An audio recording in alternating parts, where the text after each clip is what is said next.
नालों के आसपास न जाने की सलाह इस दौरान दी जा रही है। लोगों से भी अपील की जा रही है कि नदी नालों के करीब ना जाएं। पर्वतीय इलाकों में यात्रा करने से बचने की भी सलाह पर्यटकों को दी जा रही है और लगातार ये कहा जा रहा है कि जो लोग अभी देवभूमि आने का प्लान बना रहे हैं वो फिलहाल कोशिश ये करें कि मौसम की अपडेट ले ले और उसके बाद ही देवभूमि आए। 13 और 14 अगस्त को देहरादून समेत कई जिलों में रेड अलर्ट जारी कर दिया गया है। मूसलाधार बारिश का सिलसिला शुरू हो चुका है। जिला अधिकारियों को अलर्ट मोड पर रहने के निर्देश भी इस दौरान दिए गए हैं। तो मौसम विभाग ने पहले से ही यहां पर रेड अलर्ट जारी किया है, चेतावनी दी है कि आने वाले समय में बाढ़ भी आ सकती है, इसलिए नदी नालों के पास कोई भी ना जाए। इस चीज का भी यहां पर ध्यान रखा जाए। वहीं प्रशासन पूरी तरह से मुस्तैद है और प्रशासन की तरफ से जो तैयारी है वो भी लगातार धरातल पर की जा रही है कि किसी भी तरह की कोई बड़ी अनहोनी ना हो, कोई भी ऐसी अप्रिय घटना घटित ना हो, इसका भी विशेष ध्यान देना है। और इसी को लेकर लगातार यहां पर वाटर लॉगिंग की जो समस्या देखने को मिल रही है, पानी निकासी को लेकर कई कदम उठाए जा रहे हैं। लेकिन इस दौरान जो पर्यटक देवभूमि आने का प्लान बना रहे हैं, घूमने फिरने का प्लान बना रहे हैं, उनको भी यहां पर अपील की जा रही है कि पहले मौसम की अपडेट ले, उसके बाद ही देवभूमि आए, अन्यथा कई बड़ी परेशानियों का सामना उन लोगों को करना पड़ सकता है। तो बड़ी खबर जहां मौसम को लेकर लगातार अपडेट आप तक साझा कर रहे हैं। शुभांगी मेरी सहयोगी हमारे साथ लाइव बनी हुई है। शुभांगी, मौसम को लेकर मौसम विभाग की तरफ से रेड अलर्ट जारी किया गया है, इसके अलावा क्या कोई और चेतावनी? बिल्कुल देखिए, क्योंकि मौसम विभाग लगातार अलर्ट जारी कर रहा है और ऐसे में हम देख रहे हैं कि देहरादून समेत कई जिले हैं, मैदानी भी और पहाड़ी भी, जहां पर लगातार बारिश हो रही है। एक बार फिर से मौसम विभाग ने रेड और ऑरेंज अलर्ट कई जिलों के लिए जारी किया है, जिसमें कई सारे जिले शामिल हैं। देहरादून, चंपावत, बागेश्वर, नैनीताल समेत कई सारे जिले इसमें हैं।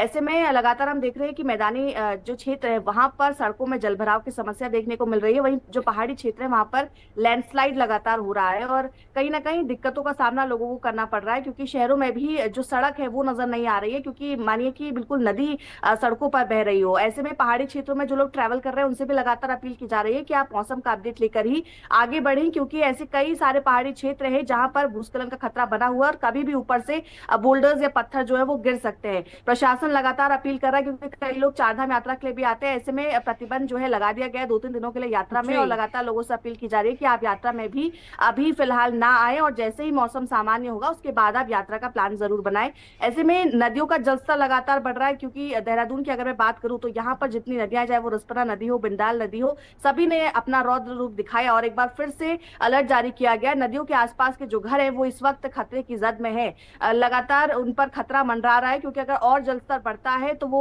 घर जो है वो उसमें डूबने की कगार पर है, कई लोग बहने की कगार पर है। ऐसे में लगातार जो लोग हैं वो भी अपील कर रहे हैं कि हमें यहाँ से कहीं और शिफ्ट किया जा सके, क्योंकि लोग 20 साल से 40 साल से ऐसे घरों में रह रहे हैं।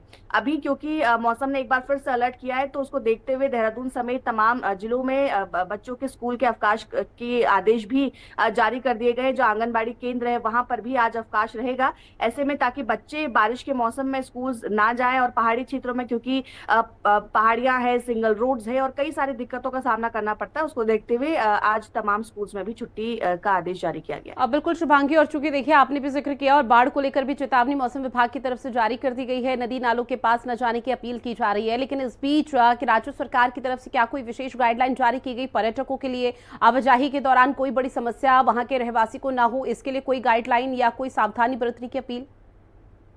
बिल्कुल देखिए, क्योंकि यहाँ पर लगातार लोगों से गाइडलाइन की अगर मैं बात करूं तो बार बार ये बताया भी जाता है और कहा भी जाता है आपको क्या करना चाहिए इस बरसात के मौसम में और क्या नहीं करना चाहिए, क्योंकि एसएसपी भी ग्राउंड पर है, डीएम ग्राउंड पर है, अन्य जिलाधिकारियों को भी मुख्यमंत्री निर्देश दे चुके हैं कि बरसात में खासकर ध्यान रखें और लोगों को भी जो है इसको लेकर अवेयर करें, क्योंकि बरसात का मौसम है। और हमने देखा कि यहाँ पर जब बारिश होती है तो अभी कई सारे ऐसे केसेस आए हैं जहाँ पर छोटे छोटे बच्चे खेलते हैं, कई बच्चों की मौत हुई पानी में डूबने के कारण।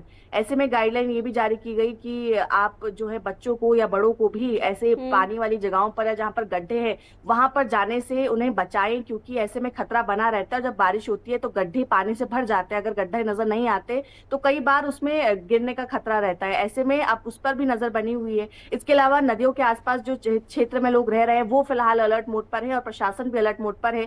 एसडीआरएफ एनडीआरएफ की टीम्स भी अलर्ट मोड पर है। ऐसे क्षेत्रों को चिन्हित भी किया जा रहा है जहां पर भूस्खलन का खतरा बना हुआ है, क्योंकि कई सारे ऐसे क्षेत्र हैं जहां हर वर्ष भूस्खलन देखने को मिलता है। ऐसी जगहों को चिन्हित करने के बाद वहां पर सतर्कता बरती जाएगी या फिर कोई वैकल्पिक मार्ग बनाए जाएंगे जिनके जरिए लोगों को आगे बढ़ाया जा सके। क्योंकि जैसे हम देख रहे हैं कि उत्तरकाशी के अंदर भी किस तरीके के हालात बने हुए हैं, आपदा जैसे हालात है। उसके अलावा नैनीताल, अल्मोड़ा, पौड़ी, कई गांवों में आज भी आपदा जैसे हालात बने हुए हैं जहां पर आपदा आई, जहां पर बाढ़ बिल्कुल, आई। देखिए धराली का मामला भी ठंडा भी नहीं हुआ था और ऐसे में मौसम विभाग की तरफ से रेड अलर्ट जारी करना निश्चित तौर पर एक बहुत बड़ी चेतावनी यहाँ पर देता है। बहरहाल बने रहिएगा शुभांगी, आप हमारे साथ आके और भी खबरें चुनकर आपसे अपडेट लेंगे। इस बीच एक और बड़ी खबर, धराली आपदा